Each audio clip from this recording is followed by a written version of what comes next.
All right, guys, very special guest joining us via Zoom in studio. Two-time IMSA champion, filling in for Chase Elliott on his first NASCAR race. We wanted to pick his brain. Rodney Sandstorm, a.k.a. Jordan Taylor, joins the show. How you doing, pal? I'm good. How about you guys? Are you sore? Yes, I am. Everything is sore.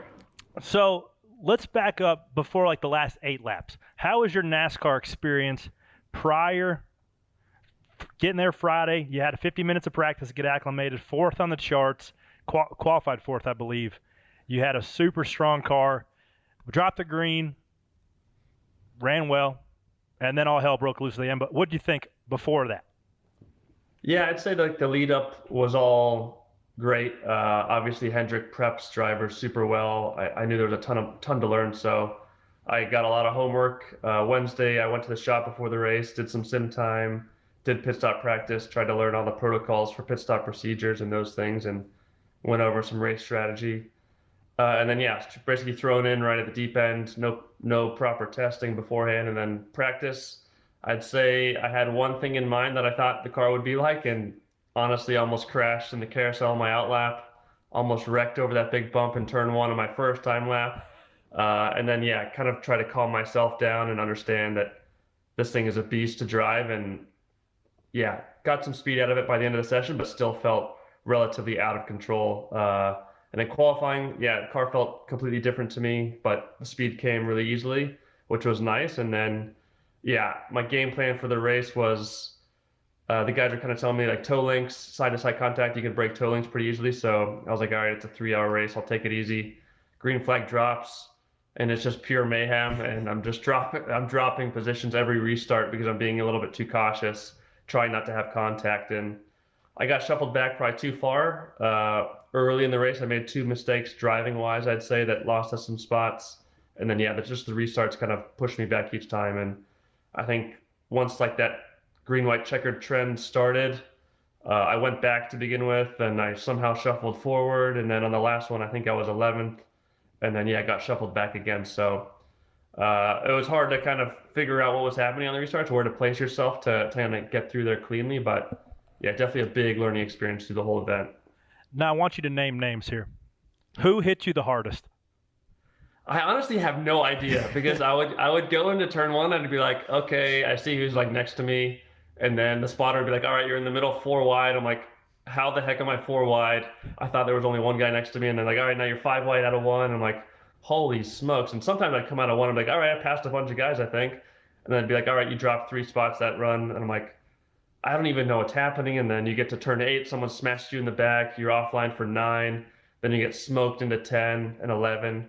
So I'm not sure who was hitting all the time. I knew like halfway through, I just started hitting back because I was kind of tired of it. Yes. And then, yeah, I pushed Denny off in 11 Yes. because I was like, I've got pushed off here already, so someone else has to get it at this point. And then, yeah, every time someone would hit me in the back, I'd hit someone in the front, and my head would just be kind of bouncing back and forth. So maybe next time I'd tighten my Hans clips a little bit tighter.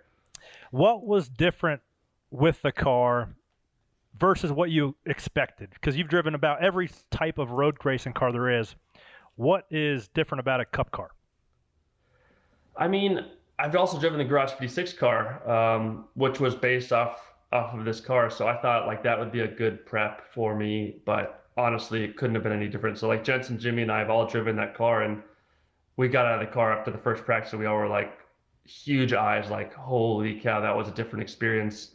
I guess that car has been developed so much more than a cup car, from downforce, brakes, overall grip. Just the drivability of the car is completely different. So when I got in it, I was like, all right, it's going to be a little bit slower, a little bit less grip, a little less braking capability. And it was like a substantial difference. Like I said, when I almost spun in the carousel the first lap, I thought I was cruising. And then I kind of got a little side. I was like, all right, I'll catch it. But it's got so much weight behind it. Once that kind of pendulum effect starts, it just keeps going. So I was like, oh, I don't have it. I don't have it. I don't have it. And then it just kept going. And then somehow I caught it. And then I braked into turn 1. I think it hit the stops on the back, had a snap. So everything just happens extremely fast, but slow enough to be like, oh, I can catch this. But since it's so heavy, it's like, wait, I might not actually get this and catch this. So I was honestly shocked that people weren't spinning left and right in that first session with how out of control I felt. And then, yeah, just understanding the braking capabilities. I'm used to having all these lights in the car to tell us if we're locking front tires, locking rear tires, the pit lane speed.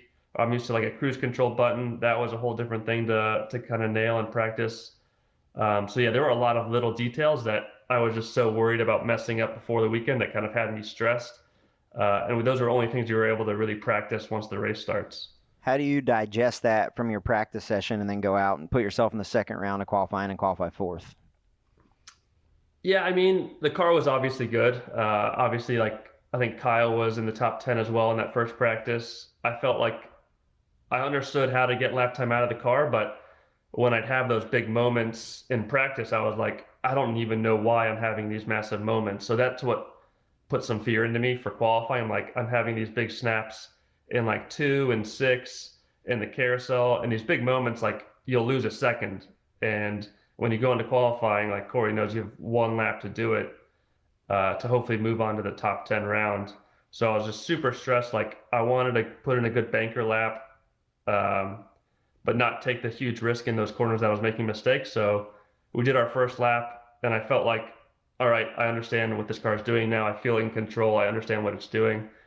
I think we were third after our first lap, and we saw in the first round that guys sometimes went faster in their second lap. So we really wanted to make the top 10. So we went for a second run, and I was able to get like another 3/10 out of the car and jump to second. So I think that hurt our chances in that top 10 round. But for me, when I drove the car in qualifying, it felt like a car that I would be familiar with driving. It felt more familiar. I could push it into places I felt like I could find lap time. And yeah, I think just the way the cars are set up and pressures are different from a practice car to a qualifying car to a race car is why the qualifying car just suited my style a little bit better. I need a tip because I feel lost as last year's Easter eggs on a road course. Whenever I try to go faster, I go slower. And then whenever I try to go slower, I go even slower yet. So where's the speed at on a road course? For me, it all starts in the brake zone. Like maximizing the brakes and understanding the maximum braking capability that you can get. That was like the first thing I told the team. Like when I go out for practice, I'm just gonna go down the back straight, slam on the brakes, figure out the limit of the front and rear, find my bias position, and figuring out what's the limit of this car in that section of the racetrack. And once you kind of nail that for me, then that sets up your whole corner. That understands how you're going to bleed off the brake, roll into the corner, how much speed you can carry, what's the limit of the tire at different phases, and then that's going to set up your exit as well. So for me, it all starts on the entry. The biggest struggle for me with this car was understanding the capability. Like I could figure out like 1, 11, all the low speed stuff came naturally, but then it was like turn 2, the S's, 8, 9, like those sections were difficult because those aren't places where you're braking and finding the limit that way. Those are places that you're kind of judging speed from what the car is giving you. And with the Cup car, like I'm sure you had massive moments this weekend, like when you turn in and you hit those stops in the rear and it snaps on you.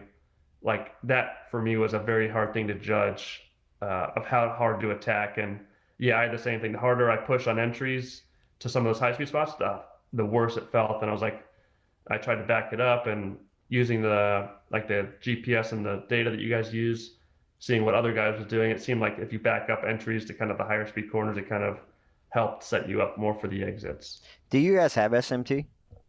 No, like I think it's amazing that you guys can see what everyone's doing. We don't have anything like that. Because one thing I noticed, I think to start the race was like your car on entry, when I went back and watched it, would move around a little bit more than everybody else's. So is your bias much different from like qualifying to have to work on that or figure out when you're in a crowd? Like the only thing I could think of when I watched you qualify, I texted right away like, hey, we need to get him on because you qualified so good.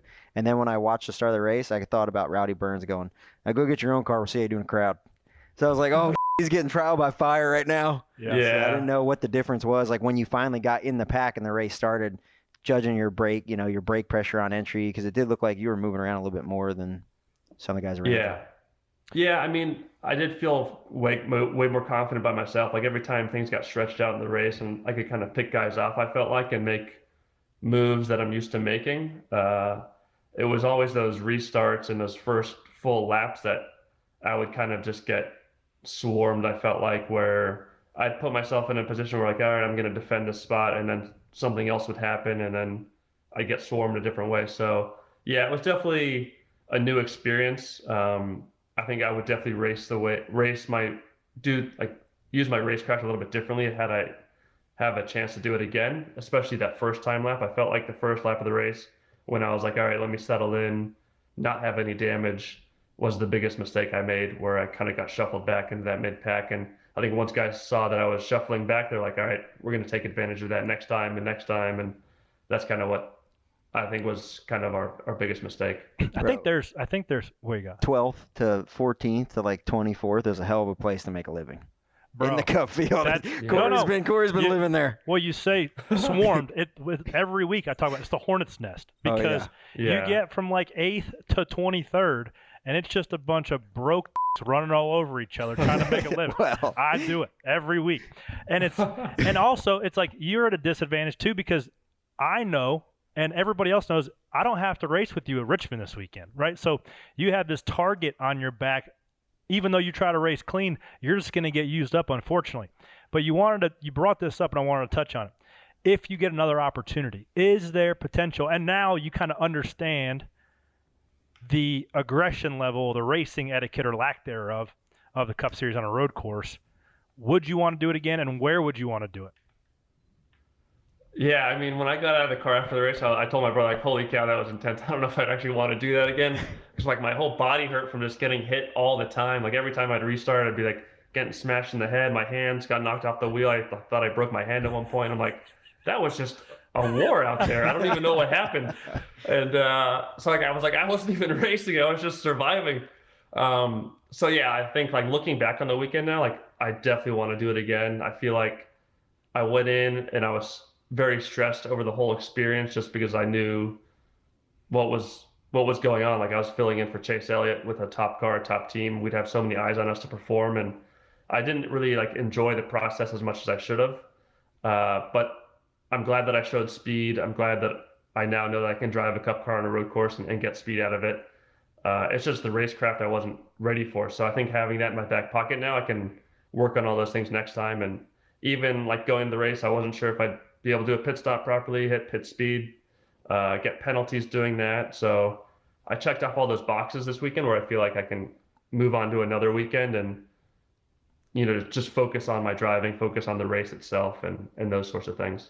But where I'd want to do it would be obviously a road course. I've never driven on an oval, so I think that's kind of out of the question at this point. Bristol Dirt's coming up, dude.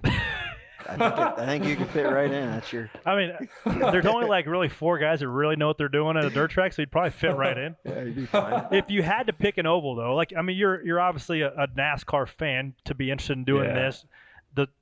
You're a social media darling with a Rodney Sandstorm character. If you had to pick an oval to do, which one would you have circled? Probably Martinsville. I feel like that one looks fun. I mean, I say fun, but that's probably the next one that you guys have the most contact at. So, Martinsville, I feel like you drive it more like a road course. I don't know. You could tell me if I'm wrong, but it seems like with the brake zones and stuff, like that could maybe be a good stepping stone to understand a little bit of the oval racing. You definitely don't get like the aero wash or any of that stuff that you guys deal with. But I feel like a super speedway would be fun. I feel like once it gets to like 1.5 mile tracks, that would be a huge learning experience where I would be out of my depth just to jump into a race weekend when you guys don't have any testing or practice. So tell the listeners who might not follow road racing so much, how could they keep up with Jordan Taylor throughout the course of the year?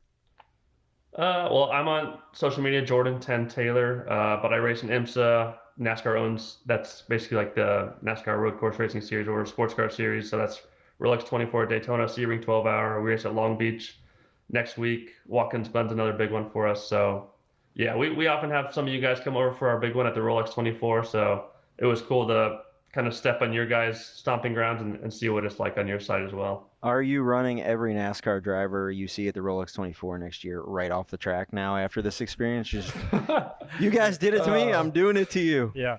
I mean, if they tried to do what they were doing out there, they wouldn't last very long just because the car would break and they'd be back in the garage. So there'd have to be a different way to do it to get back to them. Did the 7 car run into you at all? I drove him right off the track once. No, so I feel like we might have had a good battle, right? Did I tapped you in 6 Yeah. to get you wide, Yeah. and then I went outside of 7, and then did you drive me off there? So we went through 7, we went 8 top of the hill, then we went back to the left, and I just drove you straight off into the grass. Yeah. By accident. Sorry about that. Yeah. I feel like honestly, the tap that I had with you in 6, I was like, that was sweet. Like I did a bump and run, like that's what NASCAR is all about. And then I just get body slammed in the next corner, like, shoot, I think I was trying to be the nice guy with my little bump and run, and then it was cute. It was a nice bump and run. I saw it. I'm like, ooh yeah, he's definitely not getting away with that one. He's trying to sun me. Well, I think that's what happened with Denny. Like I smoked him right off the track, and then he just came and slammed me right back. So I was like, I don't think they like it when you initiate anything. No, especially like I said, man, you're not coming back next week, unfortunately, so they can like use you up and not think twice about it. But before you go, every guest, no exceptions, to Stacking Pennies, get asked 3 questions. If you had to pick one type of race car and one racetrack to race at the rest of your life, what do you go with?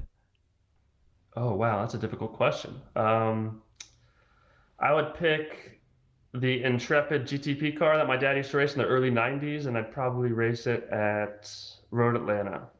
Okay. First answer was that one. Number 2, what's the most embarrassed you've been at the racetrack? At the racetrack? Shoot, I mean, I spun under yellow once when I was young. That was pretty bad.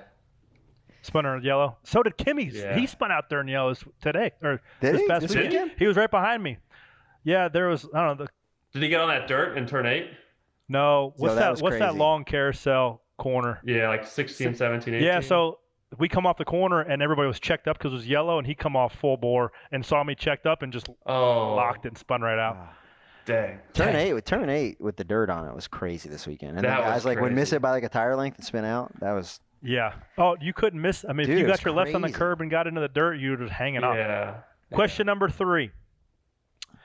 If you had to get rid of all your racing memories except one, what do you keep? I keep the Rolex 24 win in 2017 with my brother, Max Angelelli, and Jeff Gordon. That was our first Rolex 24 win as a family, and it was kind of Jeff's end of his career, Max Angelelli's end of his career, so it was kind of a special moment for everybody. Cool, man. I appreciate you coming on. Hopefully I see you on the racetrack again soon. Thank you for sure. filling in for old Clyde, keeping the seat warm for him. Guest anytime. You're welcome back anytime, Jordan, to Stacking Pennies. Thanks for joining Stacking Pennies, pal. Yeah, thank you guys.